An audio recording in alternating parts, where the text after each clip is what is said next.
I changed my life with the law of assumption and Neville Goddard's teachings, and you can too. And I learned to understand them in a very specific way. So I'm going to speak a bit differently from any other Neville Goddard teachings that you've probably heard, because I want to get to the root of how I exactly did it. So someone like you, who's maybe new to my channel or been following me for a while, can actually do it to their own lives. And it was so beautiful, because I went from broke, literally £40 in the bank, scared to spend the final bit of money because I thought it's not going to go through to get food for my family, and sick, to now thriving, healthy, well, a life of freedom, flow and joy. And you can have this in 2026. If this is for you, you might want to like, share and subscribe as well. So just picture this: down and out, living in a different country, not certain of what to do, but I just started to make a change. And the first step to actually living the wish fulfilled, or living the law of assumption, okay, was that I finally said to myself, I've had enough of feeling like this. I've had enough of feeling like this. This was it. It wasn't, I want to manifest something beautiful. I want to have an amazing millionaire's mansion. I want to make 30 to 50,000 a month. None of that came into my mind. Even though there has been a lot of growth in those areas, none of that was the true catalyst. Basically, I sat there like many of you would, and I sat there and I had a wife and children who loved me. I was living in a country I loved, but not in a home that I loved. And I was just realizing that I'm ruining my life. I'm just ruining my life because I'm constantly worried. I was getting overweight. I was drinking too much. I just was living a bad life. But how did I use the law of assumption? When I started to say I didn't like feeling this way, then everything clicked. I realized that I was imagining and trying to live as if, but I was pushing it on top of fear. I was pushing it on top of fear after fear after fear. And you do not manifest or create from the law of assumption by the surface level imagination. You do it by taking yourself from a feeling to a state of being. And Neville Goddard always talks about state. Change your state and change your life. But how do I take it from a feeling to a state of being? Well, the first step was all the imagination, all the stuff that we were trying to do by living in the assumption, I was putting on top of fear. So I wanted to start to notice the fear. So I actually took a little bit from the great teachers like Michael Singer and other great sages on the surrendering side of things. Because obviously Neville Goddard also said, when you have the feeling and you imagine it and it leaves you like a sexual act almost, he says you get that feeling and it just goes. I realized that I wasn't doing that. I was constantly doing it and keeping it in my body because fear was building a cage around me. So I started to watch the fear in my body. I just started to watch the fear in my body. And then I heard a beautiful speech from Neville Goddard when he said actually these words: it was never about feeling.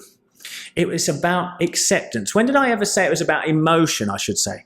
He said it wasn't about emotion, it's about acceptance. Because a guy in the audience said, every night I'm visualizing, getting myself all worked up and happy, then I can't sleep and I'm restless. And he said it was never about emotion, it's about acceptance. So I started to look deeper into the Bible through Neville Goddard's teachings, because he speaks of the Bible, and I stopped taking it literally and started to take it figuratively a little bit.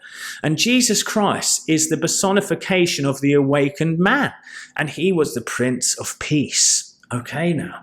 So if he's the Prince of Peace, if I can find peace in my heart and mind, then I can start to assume and stay on the assumption long enough. You see, a lot of us, when we're trying to assume, we cannot stay on the required state or focus long enough for it to come into existence, because we're jumping from emotion to emotion, from feeling to feeling. And I wanted to be able to create a linear line of focus. So I started to breathe, relax, and watch the fear as I would do the things. So I wanted to be more abundant, so I could just be carefree with the family. So I would notice the fear I had around spending.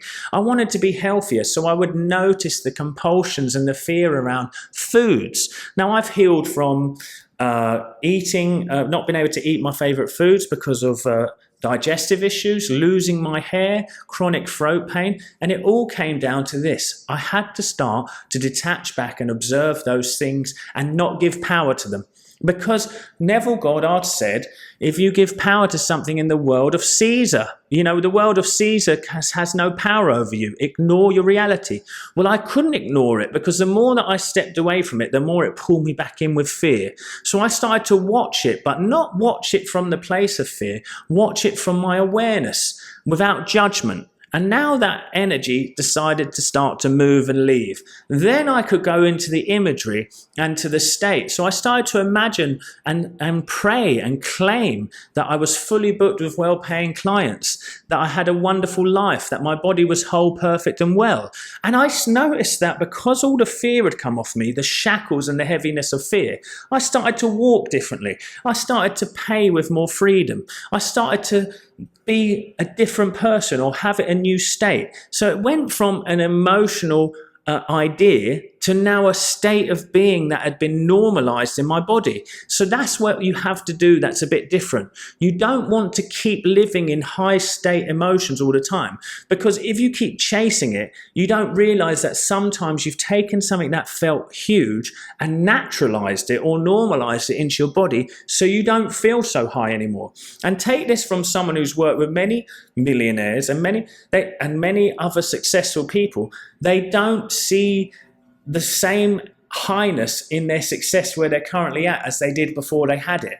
It's now normal and natural.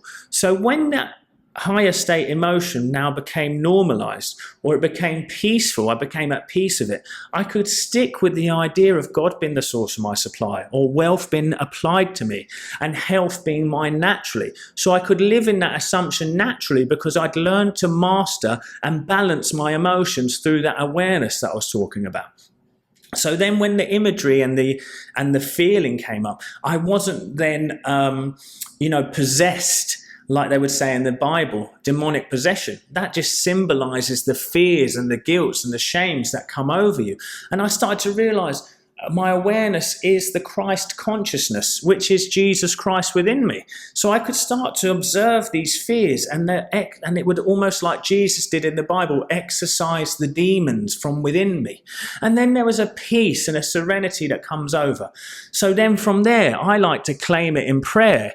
Like Neville Goddard would say, the way you talk to yourself changes your life. So I would claim it in prayer, like phrases like, God is the true source of my supply. All my needs are met now and forever. There is always more than enough. My body is whole, perfect and well. My marriage is blessed with love, peace and harmony. My children have a joyful life full of ease, flow and abundance. And I would just let that naturally sink into my mind. From there, it started to become more and more natural. And then out of nowhere, people would want to work with me. Opportunities would come up. Different things would happen. Now I use it in all areas of my life. I've just been able to move to a beautiful new country. I live in a wonderful new home. I have a wonderful, healthy body. About to play padel tonight and have a wonderful, expressive, energetic time. About to take my wife to Paris next week for her birthday and these things. So I'm allowed to live this life now, not through anything that I have done, through normalizing, naturalizing, letting go of fear and trusting in God beyond all things. And it changed my life. And it has solved so many of my clients' issues, from legal issues, business issues, many health conditions resolved. I mean, it's absolutely beautiful to watch. And I talk nothing but truth on this channel. Anything that I ever talk about, I've experienced or a client has gone through. I never tell you anything that hasn't been experienced by me or one of my clients, because I believe in truth. And the truth is, you can assume when you find peace, which brings you clarity, which allows you to focus, which allows you to embody the emotion into a state of being.